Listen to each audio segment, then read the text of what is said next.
Cordiales saludos, amigos y hermanos. Saludos desde el canal El Último Llamado Divino. Hoy vamos a hacer el repaso de la lección de la escuela sabática. Para esta semana nos toca vida y muerte. Vamos a centrarnos en lo que el apóstol Pablo enseña en relación con estos dos aspectos de la existencia humana, la vida y la muerte. Y cómo presentaba el apóstol Pablo su argumento en relación con estas dos cosas en el libro de Filipenses. Por otro lado, vamos a hablar también acerca del asunto de la unidad en el pueblo del Señor. Dos puntos claves que vamos a tocar en esta semana y en los cuales más nos vamos a enfocar. Vamos a ponernos de rodillas para poder hacer una oración y comenzar. Bondadoso Padre que moras en los cielos, estamos agradecidos a ti porque nos das la vida y la salud. Te rogamos humildemente que tu presencia nos acompañe para entender tu santo y bendito mensaje. En el nombre de Jesús. Amén. Amén, Señor. Amén. Muy bien. Nos vamos al versículo de memoria, Filipenses capítulo 1, versículo 21. Dice, para mí el vivir es Cristo y el morir es ganancia. ¿Por qué decía estas palabras el apóstol Pablo? Vamos a verlo en el desarrollo de la lección. Suele decirse, dice la lección, que la muerte es parte de la vida. Eso no es cierto. La muerte es lo contrario de la vida, el enemigo de la vida, ¿no? Sin duda el apóstol Pablo en 1 Corintios 15, 26 y 27 dice, el postrer enemigo que será destruido es la muerte. Entonces la muerte no puede ser beneficiosa para nadie, es el enemigo del hombre, ¿no? El enemigo del ser humano.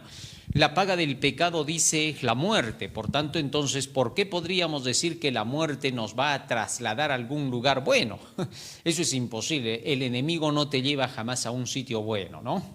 Más aún, la muerte es lo contrario de la vida, el enemigo de la vida. Pablo dice enfáticamente que Cristo murió para destruir por su muerte al que tenía el dominio de la muerte, a saber, al diablo, y librar a los que por temor a la muerte vivían como esclavos toda su vida. Hebreos 2, 14 y 15.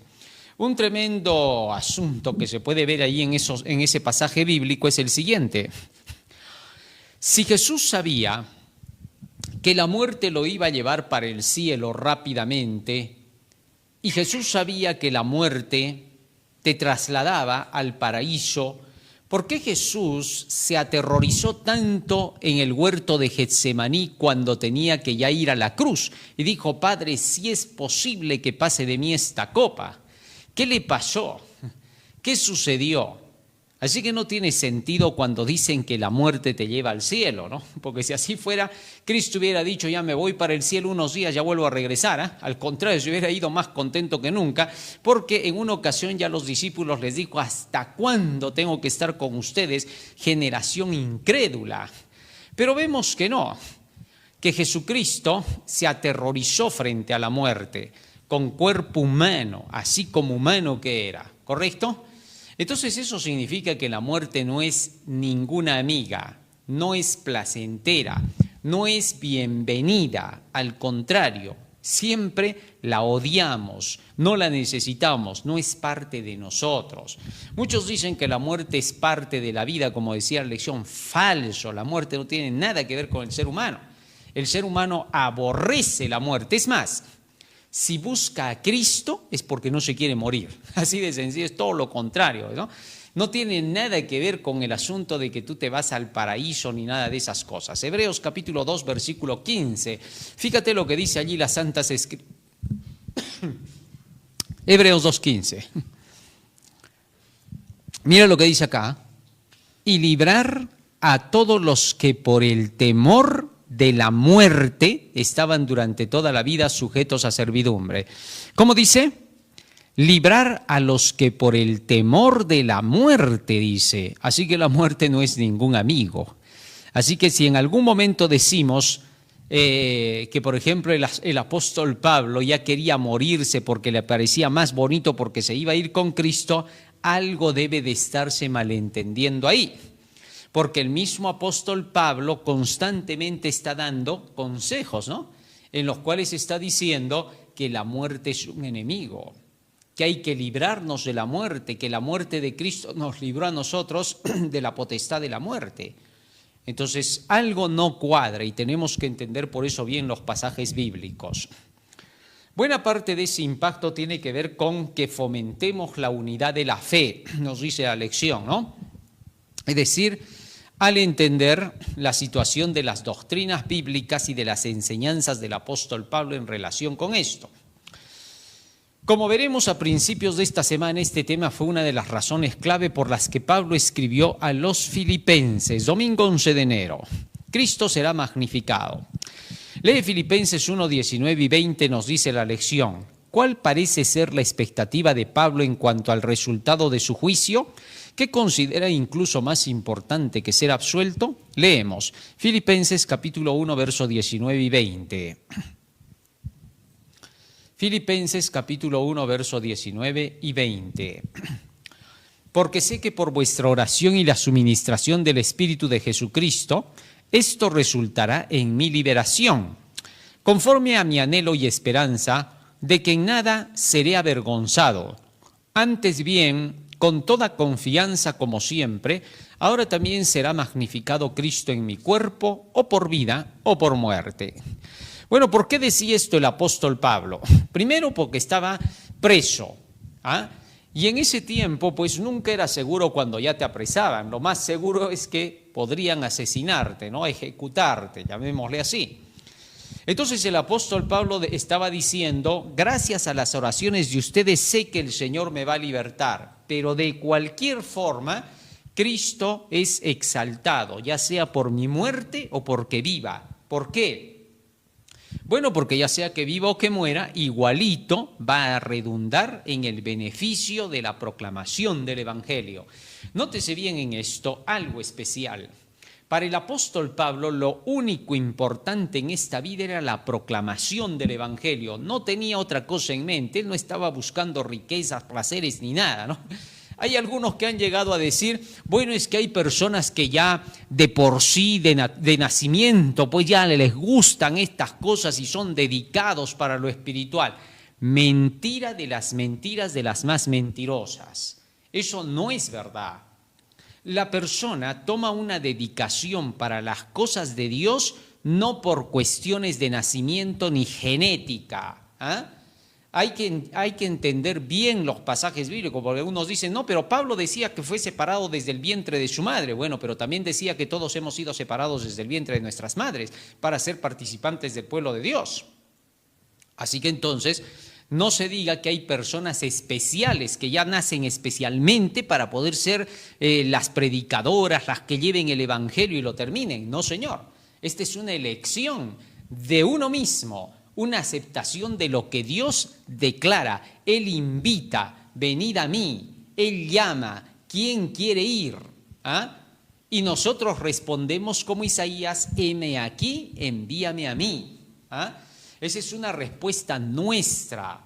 Somos nosotros, por voluntad nuestra, que tenemos que someter esa voluntad a la voluntad divina. Dios hace llamado.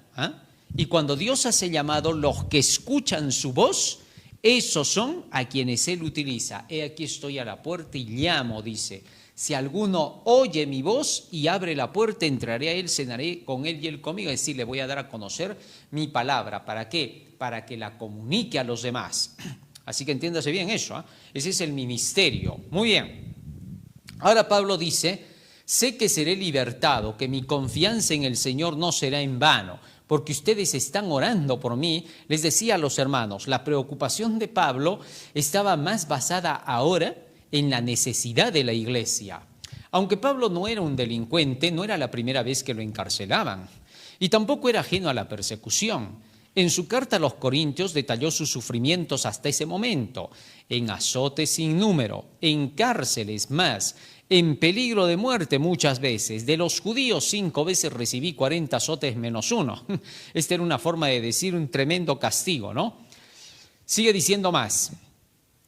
3 veces fui azotado con varas, 1 vez apedreado, 3 veces naufragué, 1 noche y 1 día pasé a la deriva en alta mar, anduve de viaje muchas veces, Estuve en peligro de ríos, en peligro de salteadores, en peligro de los de mi raza, en peligro de los gentiles, peligros en la ciudad, peligros en el desierto, peligros en el mar, peligros entre falsos hermanos, en trabajo y fatiga, en muchos desvelos, en hambre y sed, en muchos ayunos, en frío y desnudez. Cualquiera diría que Pablo no estaba con Dios, ¿no? Porque le pasaba tanta cosa. Al contrario, no debía pasarle nada, debía de estar flotando en su nube constantemente, ¿no? Y que todo le saliera pues de maravillas, pero no. Acá se ve que es todo lo contrario, ¿no? En muchos lugares Pablo predicaba, se agolpaba la gente y al final tanta guerra le hacían que solo uno se aceptaba el evangelio. Entonces mirar a Pablo era decir, este es un fracasado, Pablo no gana muchas almas, en ningún sitio se ve que Pablo haya ganado muchas almas. Ciudades enteras le oían, pero al final unos cuantitos aceptaban, ¿no? No era mucho. Muchos confunden el asunto del Pentecostés con miles de bautismos, ¿no? Pero no se dan cuenta que también la guerra, el zarandeo se llevaba a miles.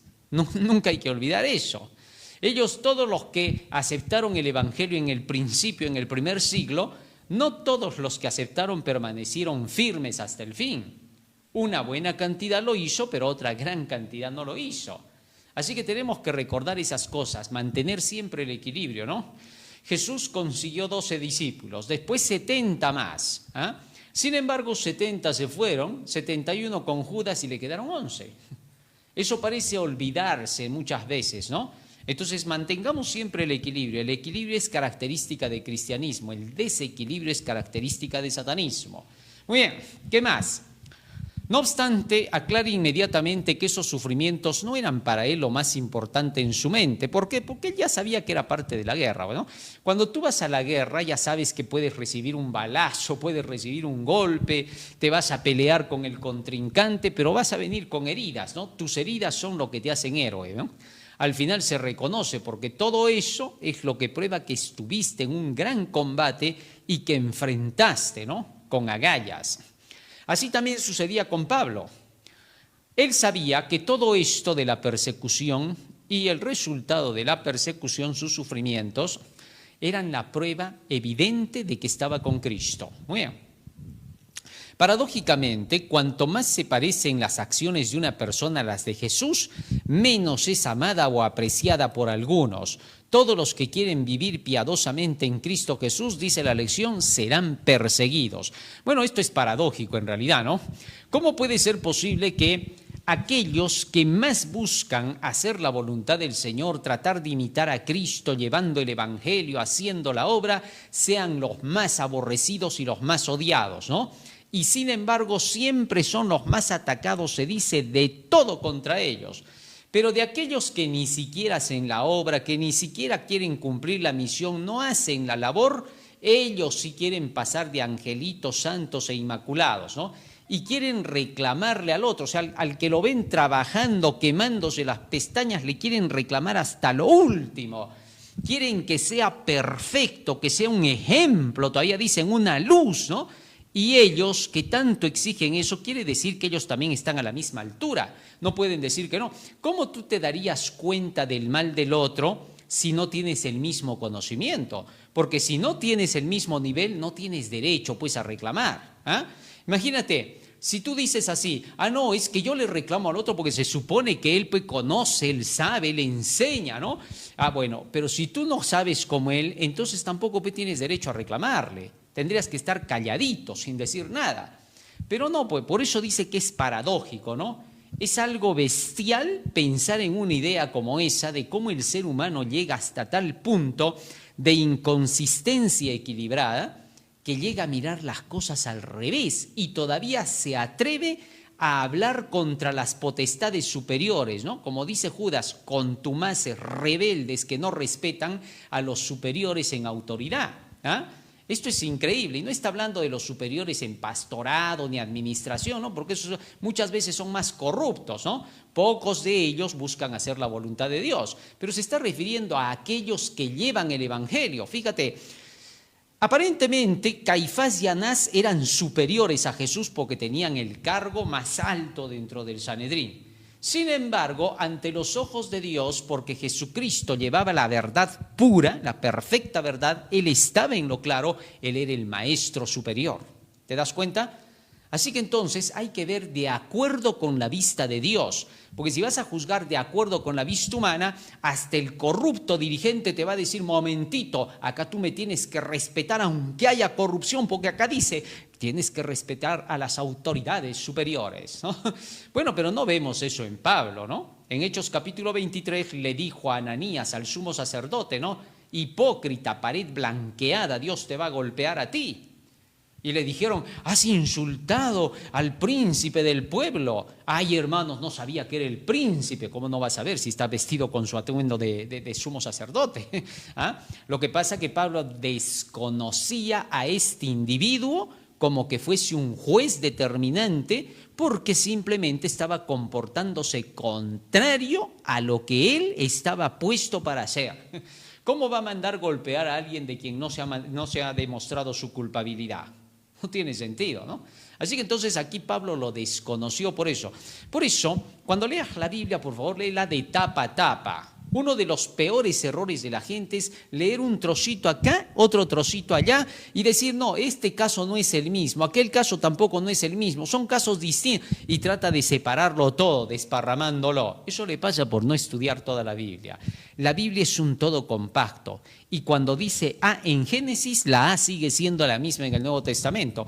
¿O acaso cuando tú lees la letra A en Génesis en el Nuevo Testamento por la justicia paulina, ahora la A es B? No, pues no tiene ningún sentido, en fin. Muy bien. Entonces Pablo soportaba por amor a la verdad que anunciaba, y al contemplar a Jesús en sus padecimientos por causa de la verdad, Pablo se reconfortaba. Obviamente, ¿no? Cuando Pablo recordaba todo lo que Cristo pasó, él se reconfortaba porque decía, ¿qué está pasando aquí? Nada. Todos igual, hasta está mejor que nunca. Mira, cuando tú entras en el camino de la proclamación del Evangelio, tú entras a tomar tu cruz y a seguir a Cristo.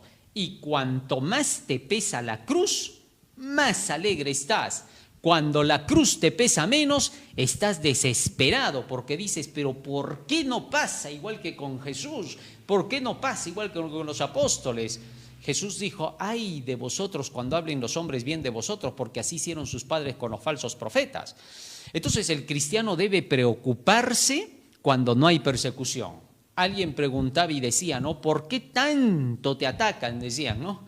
Entonces ahí está la respuesta, pues, ¿no? ¿Por qué tanto atacan al que lleva la verdad? Bueno, porque el odio es contra él, no va a ser contra los malos. Bueno, ¿a quién entonces después tendrían que atacar? No tiene sentido, ¿no? Si el mensaje verdadero está siendo proclamado en el mundo, los ataques tienen que llegar hacia ahí. No esperemos que lleguen a otro lado. ¿Por qué tendrían que llegar a otro lado si ellos no están en el camino correcto? No tiene sentido, ¿no? Así que ya sabes, ¿no? Pero hay otros que andan de cabeza en este mundo, ¿no? El desequilibrio mental siempre ronda. Y dicen, por algo será que algo será, pues, ¿no? Porque ya no razonan, pues los cerebros ya no están en el estado normal.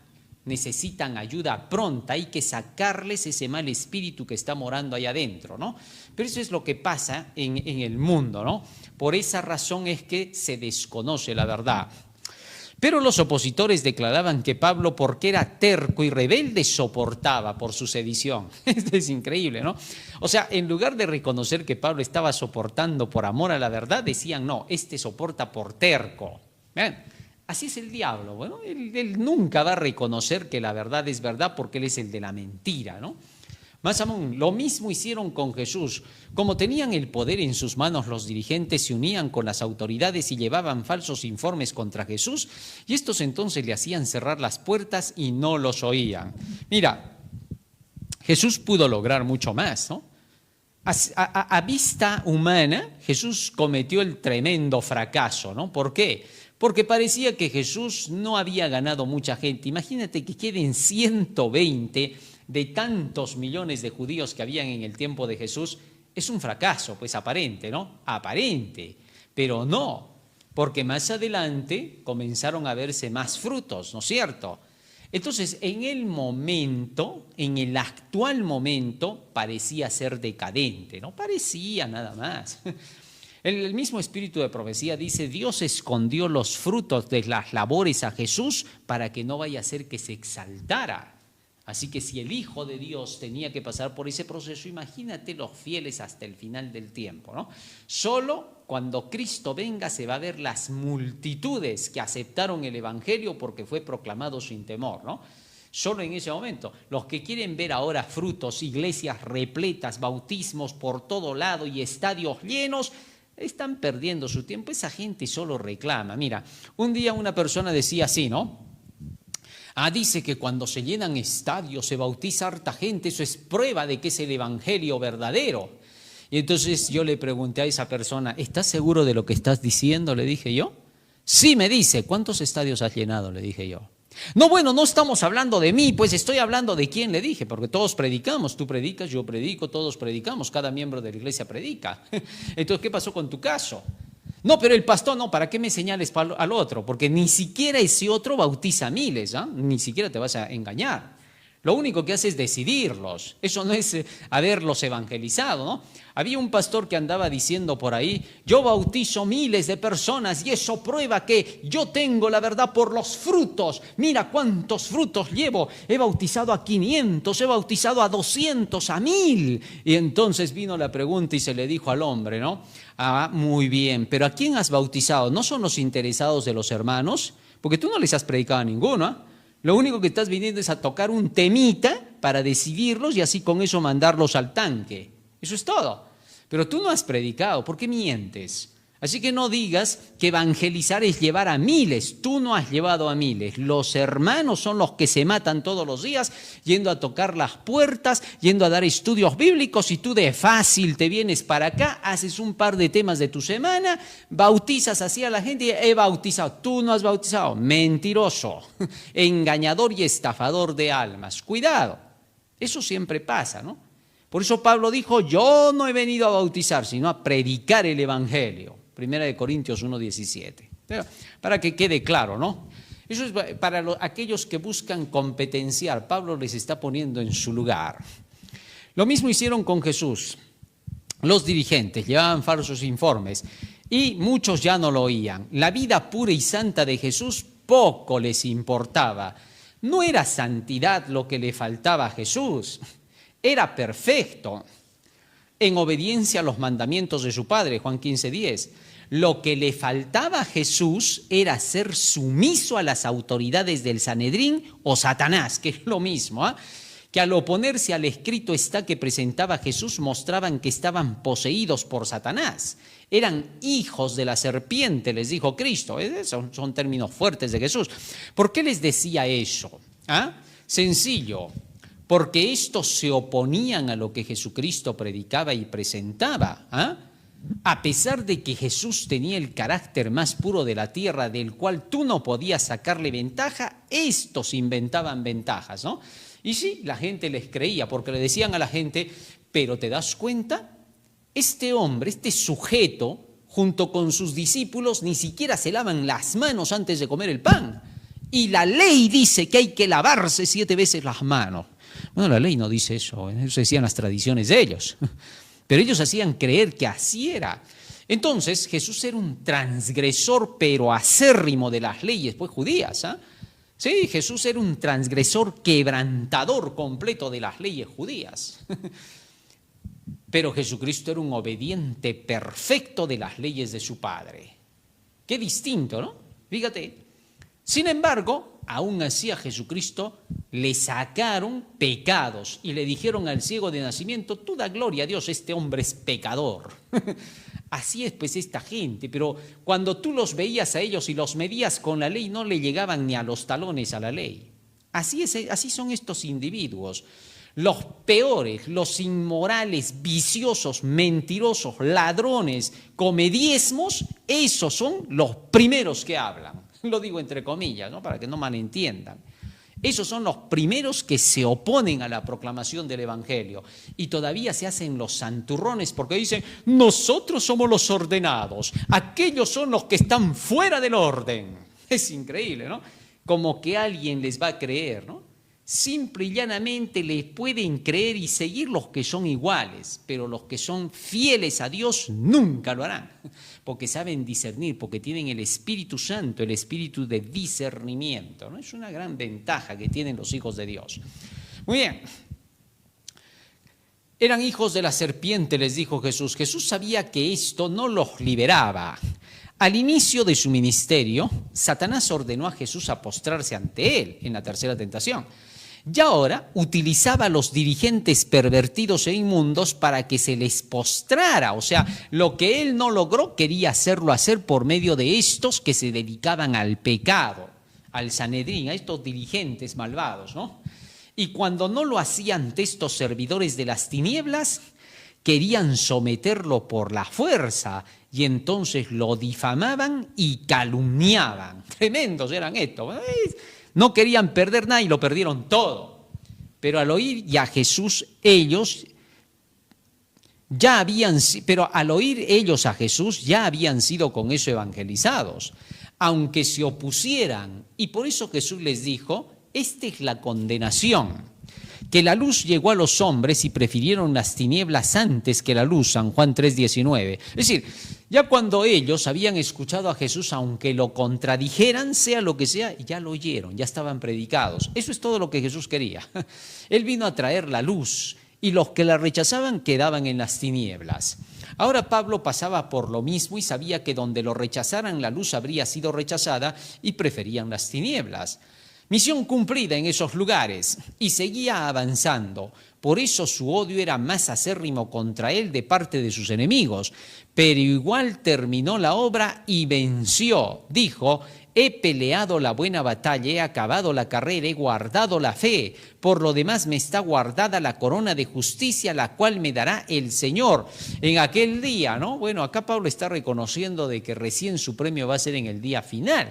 Así que partir y estar ese mismo día en el cielo sería algo contrario a lo que él mismo está diciendo, ¿no? Muy bien. Igualmente ahora se hace la obra. Dirán de nosotros que somos duros, legalistas, divisionistas, desorganizados y que no tenemos amor, cuando estamos más llenos de eso que de cualquier otra cosa, lo cual nos hace sumamente humildes, pues el amor es el que lleva siempre a la humildad.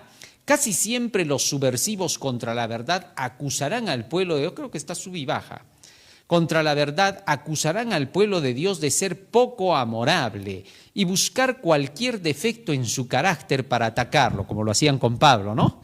Fíjate, cuando no pueden encontrar un punto de error en la doctrina, comienzan a atacar a tu persona. Y dicen: ya está bien, te puedes conocer todas las doctrinas, pero hay que poner en orden pues también la vida. Pero ¿quién te lo dice? Un día había un hermano que estaba predicando, y de pronto vi que un dirigente se le acercó y le dijo: ya pues está bien, ya demuestras que eres sabiondo, te conoce las doctrinas, el diablo también se conoce la Biblia al revés y al derecho, algo que es mentira, ¿no? Otra mentira que estaba diciendo este hombre. Y entonces le dice: así que lo primero que tienes que hacer es, hay que vivir lo que se predica. Ese es el arma más diabólica de todas, ¿no? Que Satanás rápido le emplea. Cuando el diablo ve que le has contestado todos los textos, ahora lo siguiente que te dice es que hay que vivir lo que se predica. ¿Y quién te lo dice todavía? Ese que ni siquiera vive lo que predica, ni lo que enseña, ni lo que discute, ni lo que te reclama. O sea, es una pared blanca completa. Y ese tipo de individuos son los que atacan a los que llevan el evangelio. Los peores, la inmundicia es la que ataca. Y eso pasaba con el apóstol Pablo, con Jesús y con los apóstoles, ¿no? En fin. Pero lo que nunca se dice de los que atacan y los que les creen es de si estos son los más puros y si tienen la verdad, ¿ves? Eso es lo que nunca se mira. ¿Cuántas veces sabe qué, hermanito? Por ahí el pastor me ha dicho, el anciano me ha dicho, el otro hermano me ha dicho: estás confiando mucho en el hombre, maldito el hombre que confía en el hombre. ¿Y qué resulta? Que cuando a esto se les da la vuelta y se les pregunta a ellos: ¿si puedo confiar en ti? Claro, bueno, no, dime, pues ¿puedo confiar en ti? Porque si confío en ti estoy confiando en un hombre y yo no quiero estar maldito por confiar en ti. Y esto, ¿sabes qué te dicen? Claro, yo tampoco te estoy diciendo que confíes en mí, por eso no te quiero escuchar, pues no sigas siendo mentiroso, no te creo nada. Solo los inteligentes van a responder así, porque el texto dice los entendidos entenderán. Así que mira, si estás del lado de los inteligentes, pues de los que van a entender, porque son los únicos que van a ir al cielo. ¿Ah? Así lo dice el profeta Daniel en el capítulo 12, ¿no? Entonces tengamos cuidado. Cuando alguien se te acerque por ahí y te diga, que no escuches eso, que dice que están fuera de la organización, que esto, entonces pregúntale tú a él, hermanito, a ver, te voy a preguntar a ti, ¿puedo confiar en ti? Porque la Biblia dice que no hay que confiar en el hombre. Bueno, claro, no puedes confiar, te va a decir en mí. Entonces cállate que no te voy a escuchar nada, porque todo lo que me has dicho son puras mentiras. ¿Por qué? Porque maldito el hombre que confía en el hombre. Así no te creo nada. ¿Te das cuenta? Cuando hagas eso, se te anota para el cielo. Cuando no hagas eso, te quedaste ya para el infierno con plena seguridad. Te digan lo que te... Así luego te digan, no es así, solo dice por decir. Si quieres, acéptalo así, pero igual estarás perdido. No hay esperanza, por gusto es. Aunque parezca duro lo que estoy diciendo, es la purísima verdad. Porque te amo, te lo digo antes de que sea tarde. Y es conocido que estos son los más impuros, no tienen la verdad y son los más corruptos, y para esconder sus acciones señalan buscando errores en el más santo que ellos para que no los censuren a ellos, y quienes les crean son de la misma línea y por eso les apoyan. Retrocede. No por la verdad, estos están preparados para desactivar a los mensajeros de Dios. Sí, mucha de esta gente está entrenada para poder desactivar a los predicadores del Evangelio. Eso no te va a parecer ahora. Cuando Cristo venga vas a ver que habían langostas sueltas por toda la tierra como espíritus inmundos a manera de ranas. Están sueltos en todas las iglesias, dice el espíritu de profecía. Se hacen pasar por hermanos antiguos, se hacen pasar por pastores de trayectoria, se hacen pasar como reconocidos por la iglesia, como los que más han resistido con sus familias enteras. Pero esos son la inmundicia en las iglesias, son las manchas en nuestros convites. Esos son los pervertidos que están malogrando a la iglesia, son los que cierran las puertas a la predicación del tercer ángel, por ejemplo, en esta última época. Iglesia donde le cierren las puertas a alguien que proclame el tercer ángel es por esos inmundos que se están cerrando. Esos malvados perversos son los que le cierran la puerta a los fieles de Dios. A veces se tiene que hablar así directo y con claridad porque muchos no entienden. Y a pesar de que algunos entienden cuando se habla así con claridad, igualmente se irán con ellos. Muchos son los llamados, pocos los escogidos. Por algo se está tocando estas lecciones, ¿no? Están desposeídos del Espíritu Santo y se les nota porque siempre quieren hacer pensar que ellos son los dueños de la verdad. Y se presentan como representantes de Dios y la Iglesia, sabiendo que en esas condiciones ellos no tienen ninguna autoridad sobre nadie ni para dirigir la Iglesia, ni para decirle a un creyente si es o no es. Pablo desconoció al corrupto sumo sacerdote Ananías que quería que el apóstol se sometiera bajo su autoridad, contrario a las ordenanzas de Dios. Tremendo, ¿no? Cuando un miembro de iglesia ha aceptado ser seguidor de una creencia, no ha aceptado ser esclavo de los que la dirigen, sino siervo de Dios. Se ha comprometido a servir las doctrinas de la iglesia tal y conforme éstas le han sido predicadas. Tan ciertamente como un individuo se somete por consentimiento informado para una medicina, asimismo se somete el catecúmeno a una iglesia por consentimiento informado en relación con el reglamento base que es la Biblia. Obvio, cuando tú entras a una iglesia, querido hermano, te tienen que dar primero el consentimiento informado. Es decir, te tienen que decir si es medicina o no es medicina buena la iglesia que estás entrando. Tienes que conocerte bien las doctrinas de pe a pa.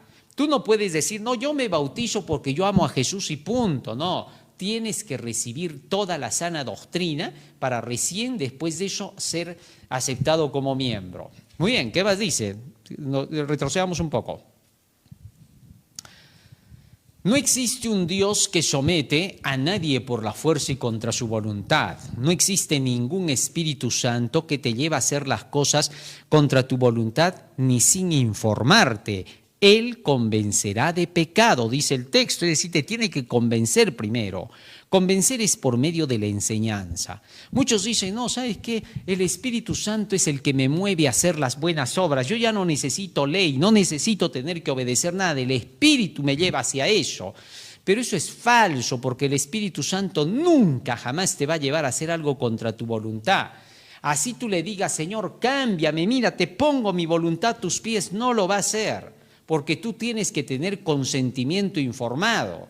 Dios te tiene que informar primero acerca de aquello que te pide y por qué te lo pide, y recién tú puedes obedecer. Así que los que dicen que el Espíritu los mueve a obedecer sin su consentimiento personal, mienten, hermanos, son falsas religiones.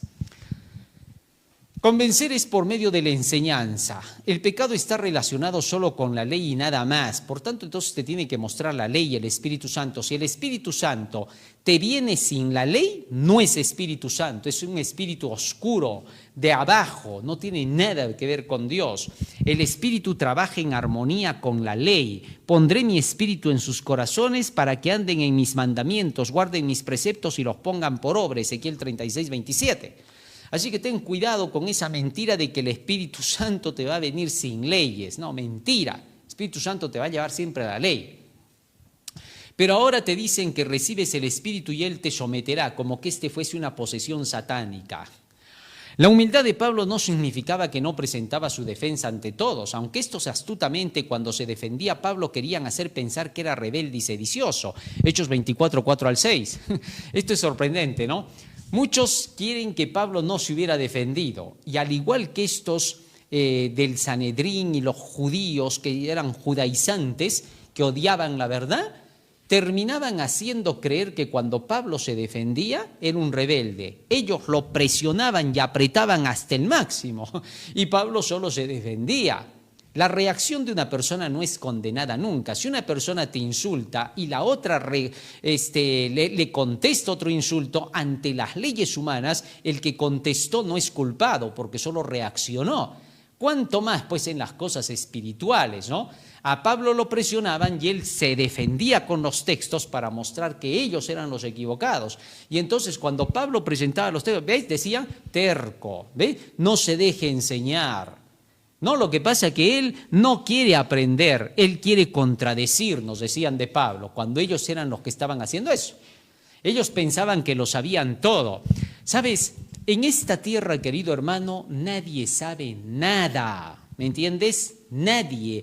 Cuando hay gentes, a veces veo que a otras personas las atacan y dicen, no, tú estás mal, no te vamos a creer, no te vamos a enseñar. ¿Ves? Por más que te enseñamos, te cierras, te ciegas. No, pues así no se te puede enseñar. Pero ¿quiénes son ellos para decir que te van a enseñar?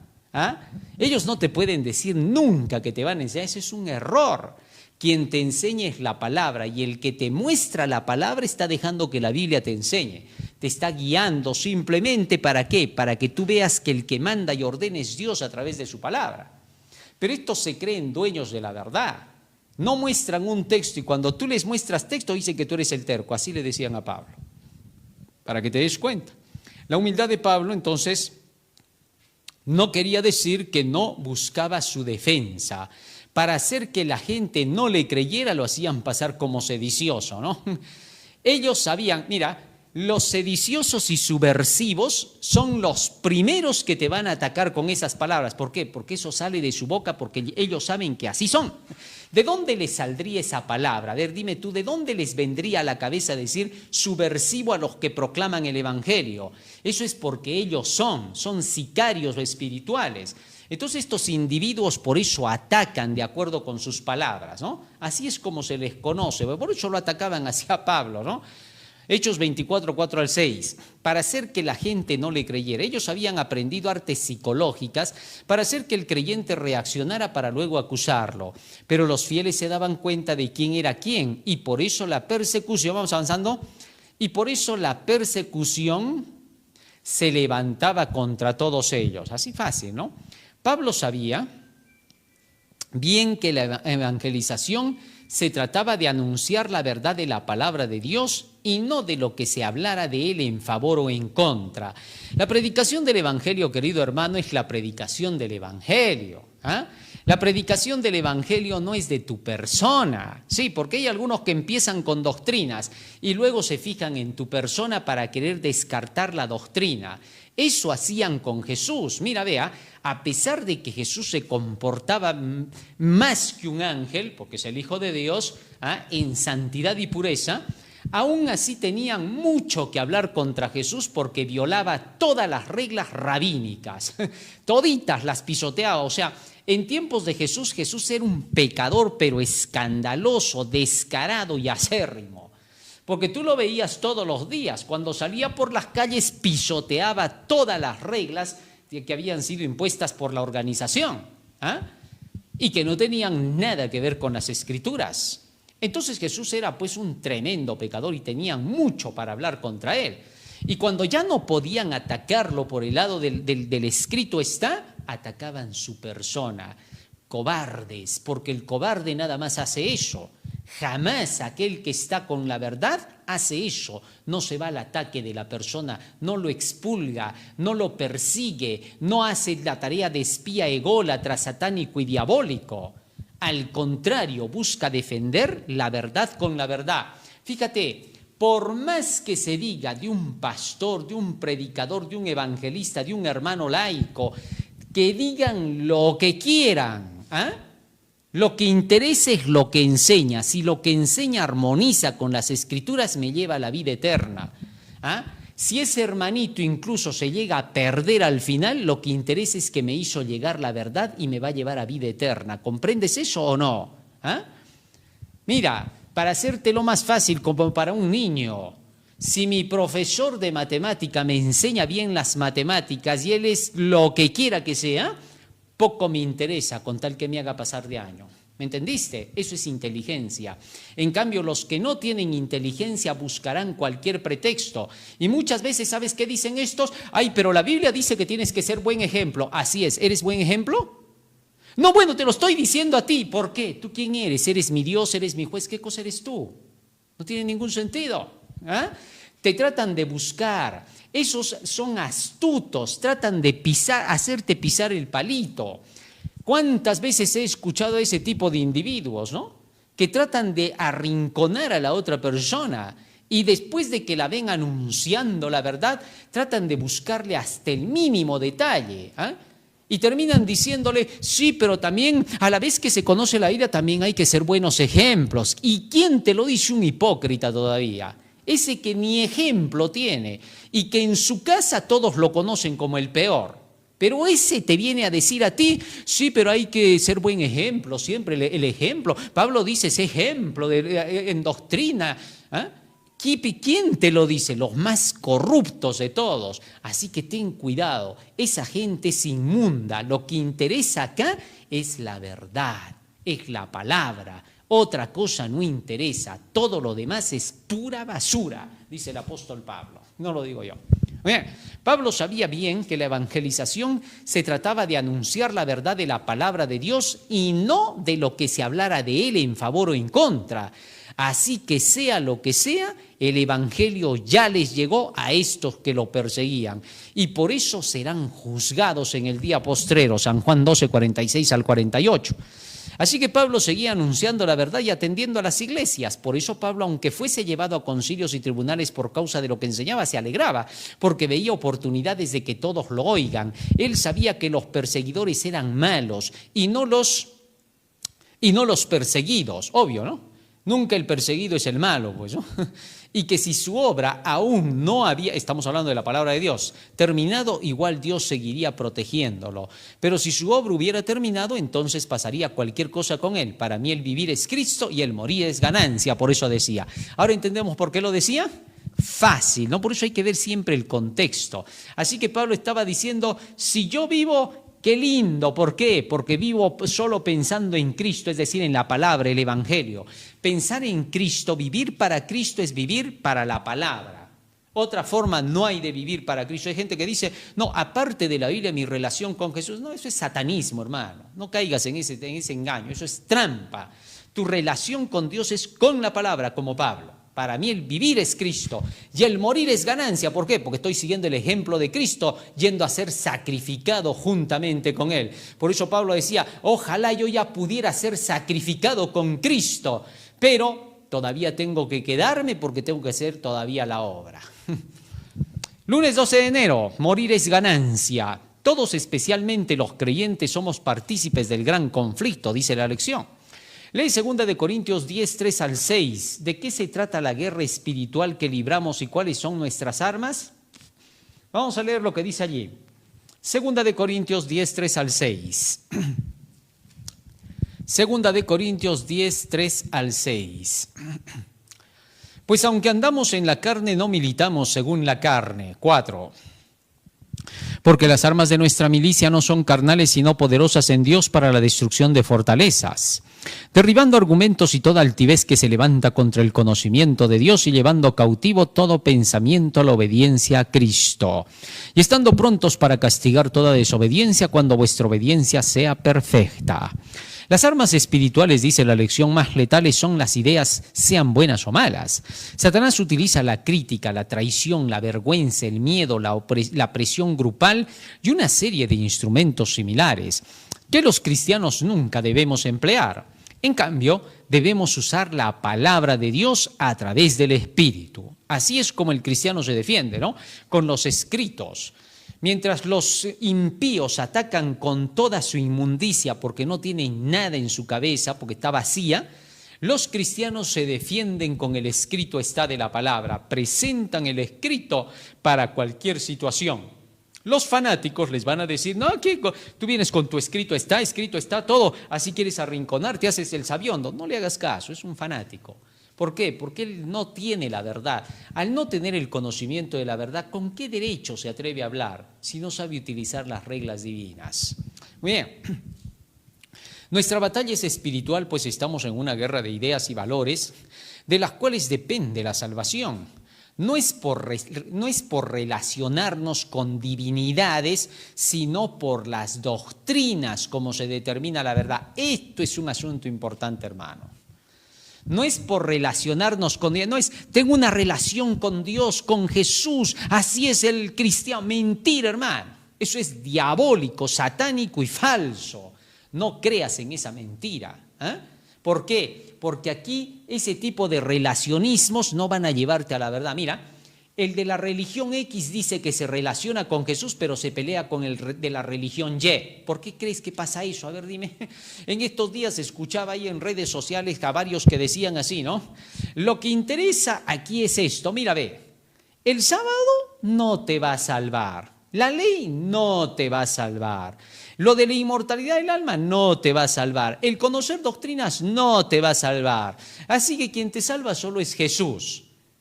Y yo me quedé sorprendido porque eso lo decía el bautista, el pentecostal, el testigo, el mormón, el católico y hasta el adventista. Y yo me quedé sorprendido y dije, un ratito, a ver, ¿cómo es esto? Todos concluyen al final en lo mismo, se ecumenizan al final, ¿no? Todos se satanizan o ecumenizan, que es lo mismo. Y al final terminan diciendo lo mismo, pero toditos tienen doctrinas distintas. ¿Cómo es eso? O sea, ¿qué tipo de relación llevan con qué Jesús?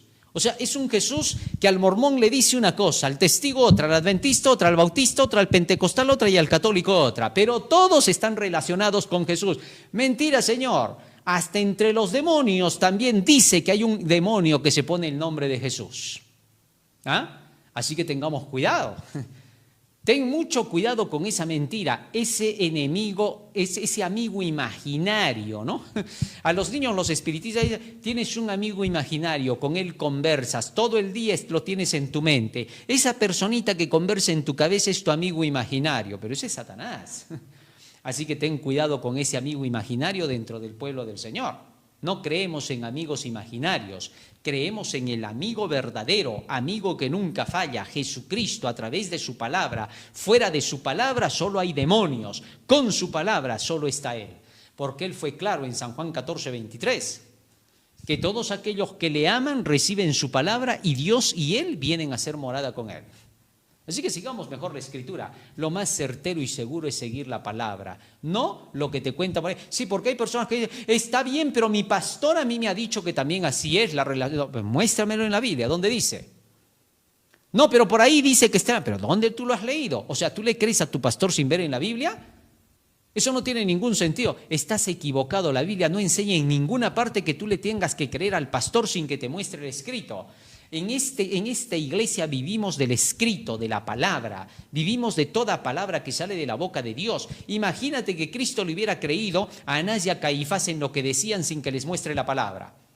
Tus discípulos no se lavan las manos, comen con manos inmundas, y que Cristo les hubiera dicho, ay, van a disculpar. Y que Jesús les hubiera dicho, pero ¿dónde está escrito eso, hermanos? A ver, muéstrenme. Y que le hubieran dicho, momentito, ¿tú no crees en tus dirigentes? ¿Qué pasa acá? ¿No sabes que el texto dice, someteos a vuestros pastores?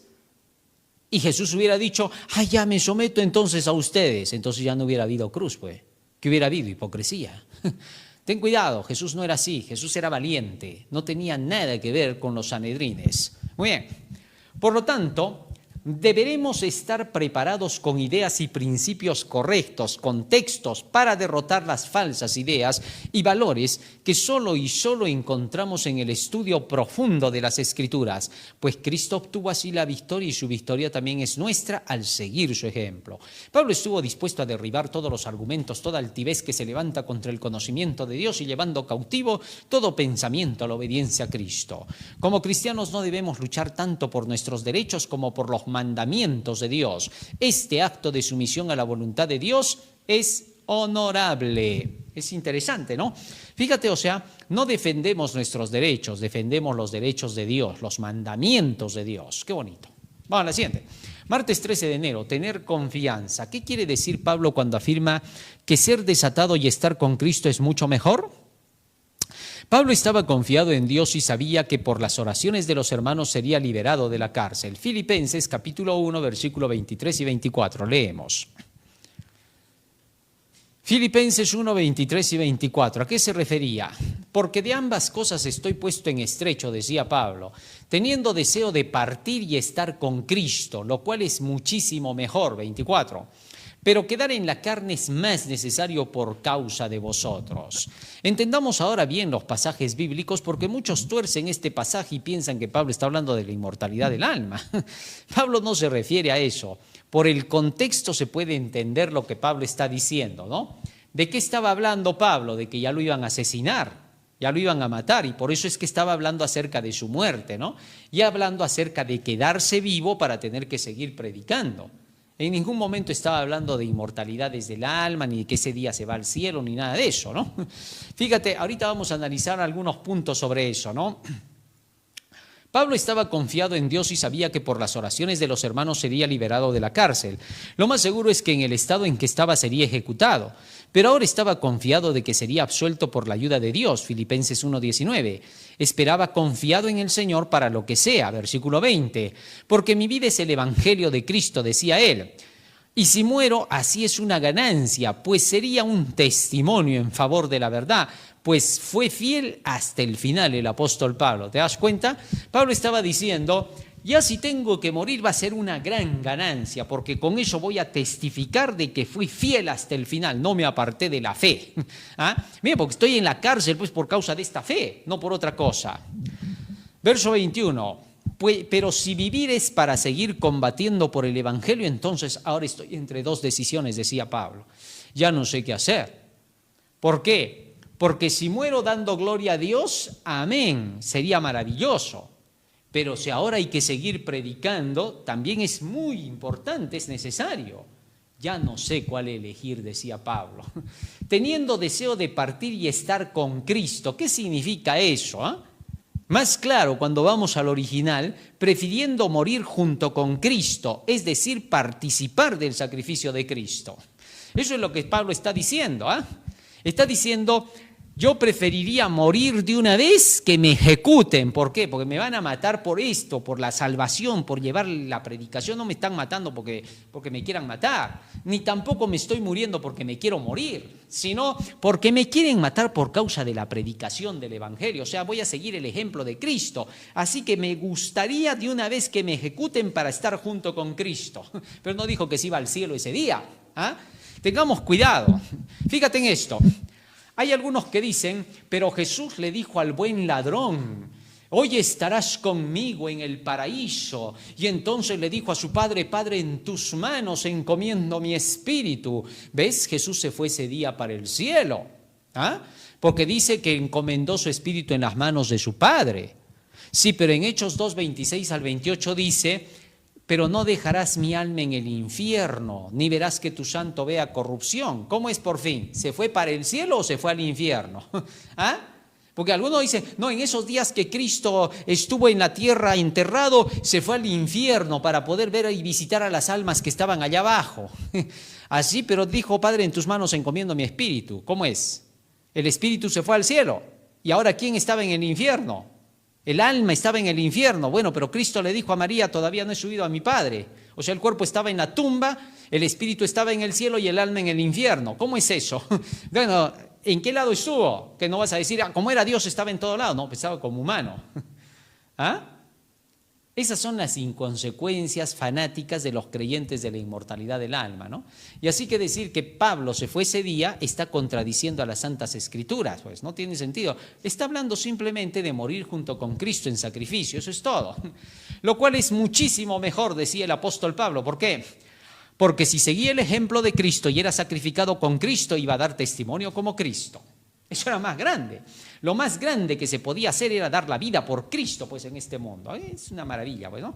En fin, pero quedar en la carne es más necesario. Miren lo que está diciendo, por necesidad me estoy quedando en la carne.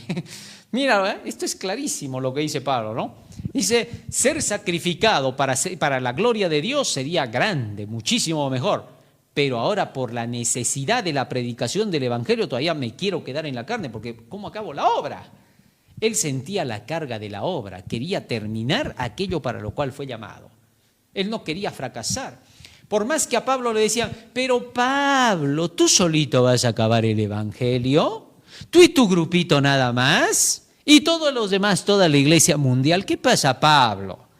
No, Pablo pues no era un ocioso ni un flojo como ellos.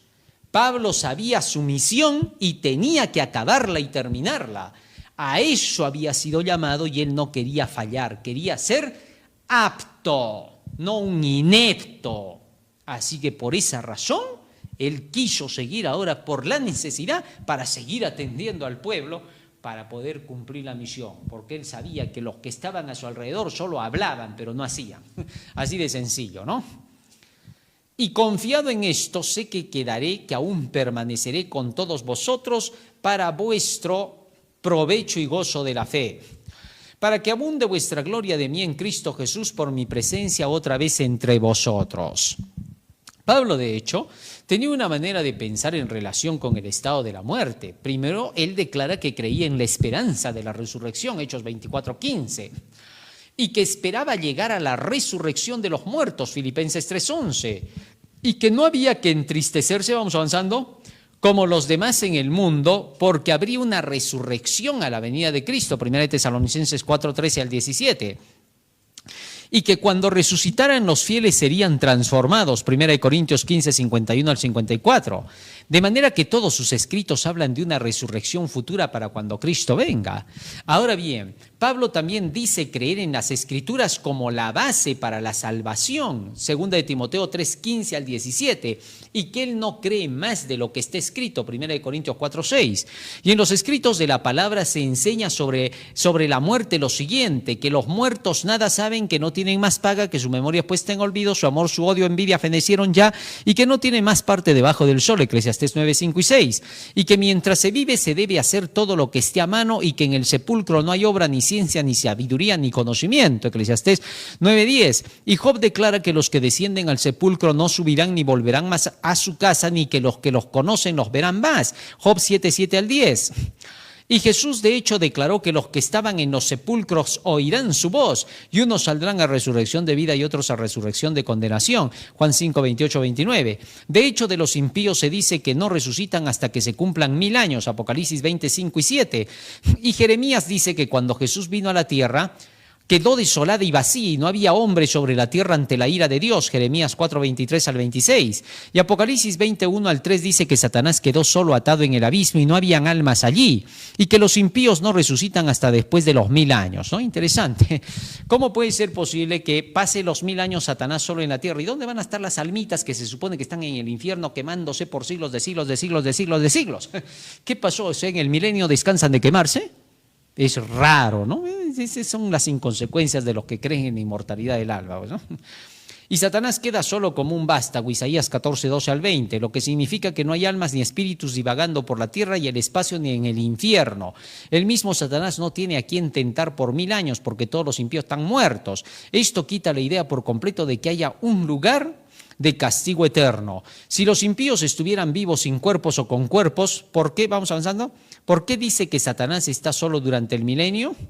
¿Y cómo devuelve la tierra a sus muertos y el mar? ¿No se supone que estaban en el infierno quemándose? Pero en el mar nadie se quema. Apocalipsis 20, 12 al 15. En conclusión, no existen muertos que vayan al cielo. De hecho, David es más que Pablo ante los ojos de Dios. ¿Y por qué se dice de David que no subió a los cielos? Hechos 2, 26 al 32. ¿Y Pablo, siendo menos que todos los santos, se iría primero? Efesios 3, 8. No tiene ningún sentido, ¿no? Así que la doctrina de la inmortalidad del alma es totalmente un fracaso. Miércoles 14 de enero. Permanezcan unidos. La última oración de Jesús por sus discípulos estuvo dominada por un tema clave, la unidad. Juan 17, 24 dice la lección, salta el tema de la unidad ahora, siguiendo el registro de Filipenses. Mostró que la unión verdadera se basaba en que todos leyesen la Biblia. Jesús enseñó eso, ¿no? Y que pensaran todos igual y vivieran igual. San Juan 17, 15 al 22. Esa es la verdadera unidad. Unidad en la iglesia solo va a haber cuando todos hagan su año bíblico. Cuando todos entiendan las doctrinas de la iglesia, las hayan leído y las vivan. Mientras tanto no hay unidad. No hay unidad porque estemos en los juegos sociales, en las comilonas y bebelonas y en todos los festejos de perdición y fornicaciones dentro de la iglesia. No, eso no es unidad, por favor. La unidad solamente se basa en una cosa, en que todos creamos en el mismo libro porque hemos estudiado el mismo libro y porque creemos la verdad presente. Hay algunos que no creen en la verdad presente. Esos son los impíos, inicuos, divisionistas dentro de la iglesia. Así sean pastores con cartón, no interesa. Cuanto más cartones tengas, más endiablado te pones. Así que ten cuidado, hermano. Y si tienes más cartones y estás con la Biblia en la mano, más santo te vuelves. Así que tú decides de qué lado te pones pues ahí. ¿Por qué? Porque simple y llanamente muchos de estos que no aceptan cómo la iglesia ha venido hasta este tiempo. Somos una iglesia que desde el Antiguo Testamento se dice para esta iglesia que se cumplirían todas las profecías, vale decir todos los símbolos y las figuras. Y dentro de los símbolos y las figuras, para nuestro Señor Jesucristo, para su primera parte tenía que cumplir la crucifixión, resurrección, predicación de la palabra y el derramamiento del Espíritu Santo. Y para la iglesia final se cumpliría la predicación de los 3 ángeles, la hora del juicio y la segunda venida de Cristo. Y esos somos los creyentes del adventismo del séptimo día. Los adventistas genuinos del séptimo día, genuinos, aquí hay que hacer diferencia, así como habían judíos judaizantes y judíos santos, así también los hay dentro de la iglesia adventista, hay trigo y hay cizaña. No hay que olvidarse, y en la cizaña hay desde pastores hasta laicos, y en el trigo hay desde pastores hasta laicos. Así que tienes que saber diferenciar. Todos los dirigentes de nuestra iglesia que predican el mensaje del tercer ángel, la verdad presente para este tiempo, solo ese mensaje y ninguna otra cosa más, porque si predican otra cosa ya están endiablando a la iglesia. Solo los 3 ángeles, tercer ángel, esos son el trigo. Las cizañas son todos los que predican cualquier otro mensaje que digan relación con Jesús, amor con Jesús, mentira con Jesús, nada de eso. Todo eso es basura, dice la palabra del Señor. Y solo los que predican la verdad presente, esos son el trigo y los otros son la cizaña. Distingue, por favor, distingue. Es tiempo de que lo hagas antes de que sea demasiado tarde. Tú decides, hermano. Muy bien. Jesús mostró que la unión verdadera se basaba en que todos leyesen entonces la Biblia y pensaran igual y vivieran igual. Algunos piensan que la unidad es en sentimientos y amor humano, pero eso es satánico, porque el hombre no tiene amor ni buenos sentimientos. El humanismo es inventado por el diablo. Desde que el hombre pecó, su amor, su odio y sentimientos se corrompieron y están llenos de pecado y maldad y egoísmo. Romanos 3, 23, 7, 18.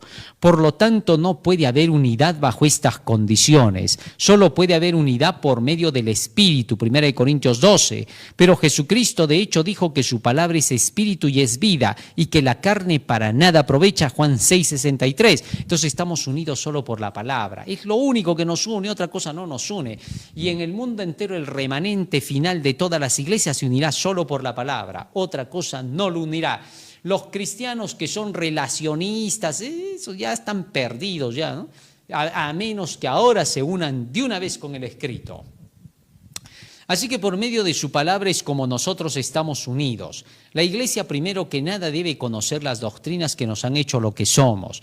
Las doctrinas muestran quién es el pueblo verdadero de Dios. En el pasado Dios distinguió a su pueblo por dos características únicas, la ley y los profetas, Isaías 8:15. Y Jesús se clasificó en ese grupo, Mateo 5:17. Y Pablo se contó con esos creyentes, Hechos 24:14. Y de ellos se dice que son el pueblo que cree en la hora del juicio y sale victorioso con esas dos características.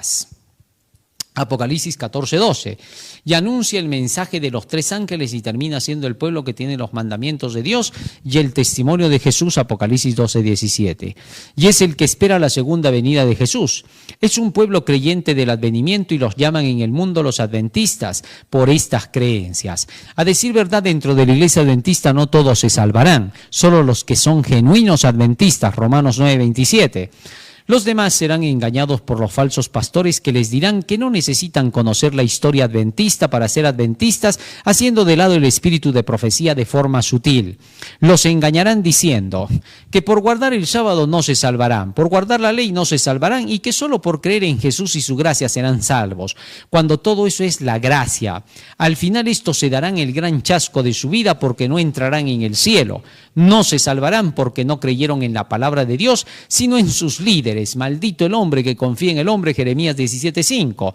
Solo los que crean que por guardar la ley que incluye el sábado se salvarán, serán reconocidos por Dios en su venida. Salvo es pertenecer y ser súbdito del reino de Dios, y su reino solo tiene leyes y reglamentos que por medio del evangelio son accesibles al hombre.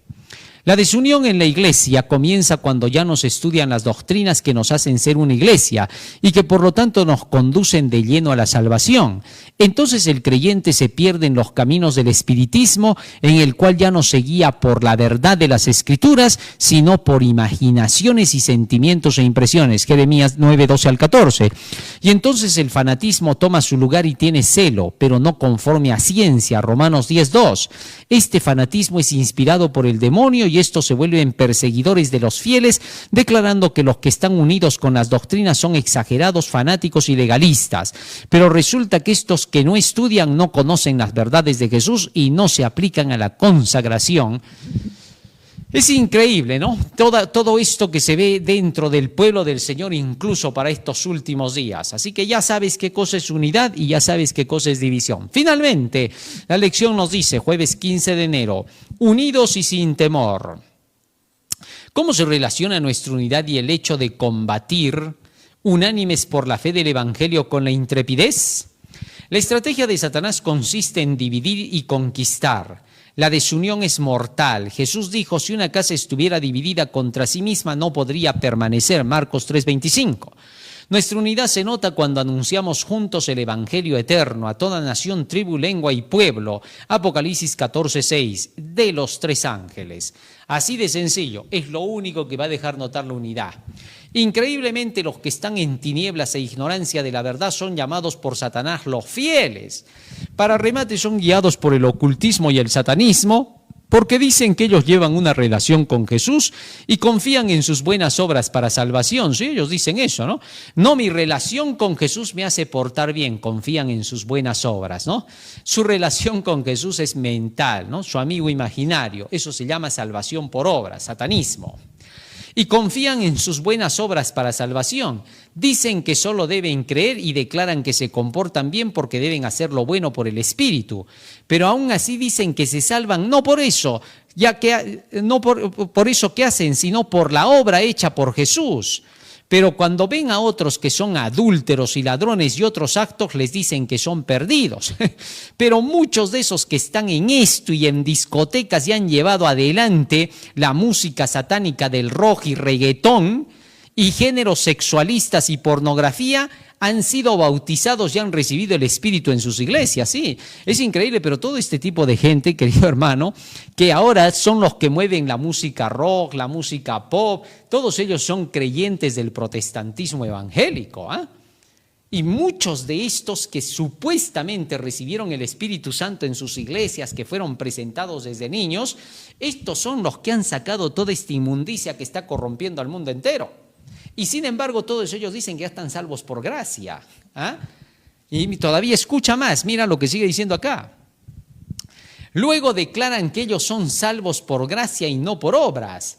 Y cuando se les dice que la vida que estaban llevando es totalmente mala, dicen que sí, pero que como ya están salvados por gracia y que como Salomón algún día van a regresar, porque Salomón se apartó, al final de sus vidas, estos no regresaron. Eso es lo triste, ¿no? Mira, cuando estaban en vida, estos decían así: yo ya estoy salvo por gracia. Oye, pero esa música rock, todo eso que estás inventando está dañando a la gente. Sí, decían, ¿no? Pero como ya soy salvo por gracia, un día voy a regresar. ¿Por qué? Salomón también regresó después de haberse pervertido. Igual nosotros, porque ya estamos salvados por gracia, porque el que ya está salvo por gracia igualito se va a salvar sí o sí. Es la creencia de estos movimientos evangélicos, ¿no? Y hasta te dicen, si alguna persona aceptó un día el evangelio y luego se pierde, ya es porque se tenía que perder. Así de simple. ¿Por qué? Porque nunca lo aceptó de verdad, dicen todavía, ¿no? Cuando en verdad aceptaron de verdad. Pero se desviaron porque sus pastores mentirosos los engañaron. ¿Ah? Y sin embargo, estos terminaron en desgracia, porque el día que se fueron, nunca regresaron al camino de Dios. ¿Ah? Sin embargo, ellos decían que tenían la fe suficiente para regresar. Les falló la fe. ¿Te das cuenta? O sea, la fe también falla, ¿no? Es la idea, pues, de estos, ¿no? En fin. Y cuando llegan al final de sus vidas no regresaron nunca, y sus falsos pastores dicen, es que nunca estuvieron salvos. Pero estos mismos falsos pastores y sus seguidores cucufatos que se creen salvados por gracia aseguran que ellos son los buenos. Eso es lo peor, ¿no? Tú le preguntas y le dices a uno de estos falsos dirigentes, ¿pero por qué se perdió entonces el fulano? Y te dice, es porque él nunca estuvo salvo. ¿Y tú cómo sabes que está salvo? Si tú eres también pastor. No, yo por fe, pero ellos también decían por fe. Estaban igualito que tú. Así que, ¿quién te asegura que tú te vas a salvar? ¿Por qué siempre crees que ellos son los malos y tú eres el bueno? ¿Por qué siempre esos que se alejaron son los que nunca estuvieron salvos? ¿Qué tal tú no? ¿Qué te asegura a ti que tú te vas a salvar? ¿Para qué eres pastor? Estás perdiendo tu tiempo. Sal de ser pastor. Ocúpate de otra cosa, anda, gana plata, no sé, busca otro dinero. Porque por gusto estás ahí. Porque si tú dices eso, ¿quién te asegura a ti que tú estás en lo correcto? Así que por favor, si hay mucho que... No, pero estás diciendo cosas que no son. Yo por la gracia sé que en Jesucristo... Eso dirás tú. Pero eso no dice la Biblia. Por gusto te aferras en tu mentira. Tú te imaginas que tú estás entre los buenos y que cuando Cristo venga te vas a ir hasta ahí. Cuando venga el rapto me voy a ir, porque ellos creen así. No van a irse ni en el rapto ni después del rapto. ¿Quién les asegura que se van a ir? ¿Por qué dicen que son los buenos? Siempre están arrinconando al pueblo. ¿Cuántas veces escucho a muchos hasta por las redes sociales que dicen, no, los malos la van a pasar mal, va a ser así, va a ser así? ¿Y quién dice que ese que está hablando, ese es el malo? Más bien, Por eso, querido hermano, solo podemos confiar en una cosa: el escrito está. Fuera de la Biblia no hay nada. Pero ¿quién les asegura que ellos se salvarán? Ahí está lo que decíamos. Vamos avanzando, porque ya todo eso lo he dicho, ¿no? El mismo apóstol Pablo nunca se aseguró de eso, ¿no? Que dijo, no vaya a ser que siendo yo heraldo, yo mismo venga a ser eliminado. Pero estos se aseguran de que se van seguritos con zapatos y todo al cielo, ¿no? En fin. Cuando Pablo dice en Filipenses 1:27, cómo portarse como es digno, es politeumai, que significa vivir como ciudadanos, tratando de dar una explicación a Filipenses 1:27, ¿no? Portarse como es digno es andar de acuerdo con la ley, así de sencillo. ¿Para qué la hacen tan larga con sus palabritas acá, no? En fin, digo, para que lo entendamos, esto solo se logra obedeciendo la ley y el evangelio, los mandamientos de Dios y la fe de Jesús, toda la Biblia. Esto se llama practicar la justicia, amar la bondad y andar humildemente con tu Dios. Miqueas 6:8. Muy bien. Y nos vamos al último día, viernes. Todo esto ya lo hemos explicado. Viernes 16 de enero para estudiar y meditar. Nunca hubo tan gran diversidad de fe en la cristiandad como hoy.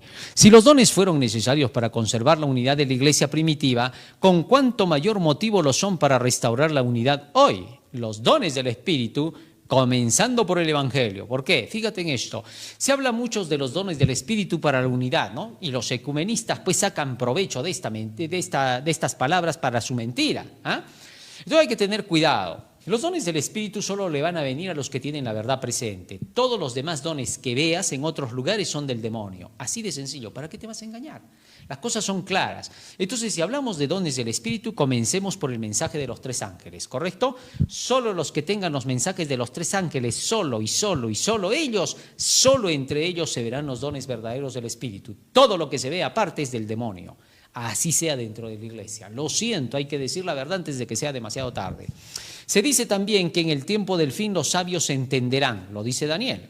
Cuando esto se cumpla, habrá unidad de fe entre todos aquellos a quienes Dios tiene por sabios. Más claro que el agua ya no puede ser, ¿no? Así termina nuestra lección en esta semana. Vamos a pedir a Jesús que Él nos ayude para que estas palabras que hemos aprendido puedan ser grabadas en nuestra mente y corazón y que sean el motor que impulse nuestras acciones. Vamos a ponernos de rodillas para orar.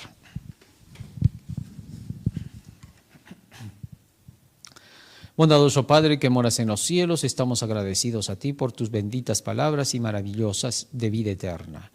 Te rogamos, Padre Santo, que éstas nos alimenten siempre para que podamos andar en tus caminos y hacer tu voluntad.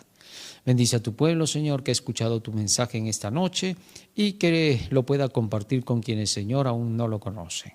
Y el día de mañana en sus clases, Señor, en las iglesias puedan dar a conocer estas dulces verdades, Señor, que son vida eterna. En el nombre de Jesús. Amén. Amén, Señor. Amén. Muy bien, querido hermano, hoy hemos aprendido un hermoso tema más a través de la lección de la escuela sabática. No te olvides que estamos a través de las redes sociales para que puedas compartir el mensaje del Señor. Estamos en Face, estamos en YouTube, estamos en TikTok, estamos en X, estamos en Instagram, estamos en Patreon, estamos en Yape, para que puedas apoyar para terminar esta obra lo más pronto posible. Los que quieren puedan hacerlo por interno. Y también estamos en DRC Noticiero para estar con las noticias al día y dariorra.com, la página de la sabiduría. Dios te bendiga y un feliz sábado. Amén.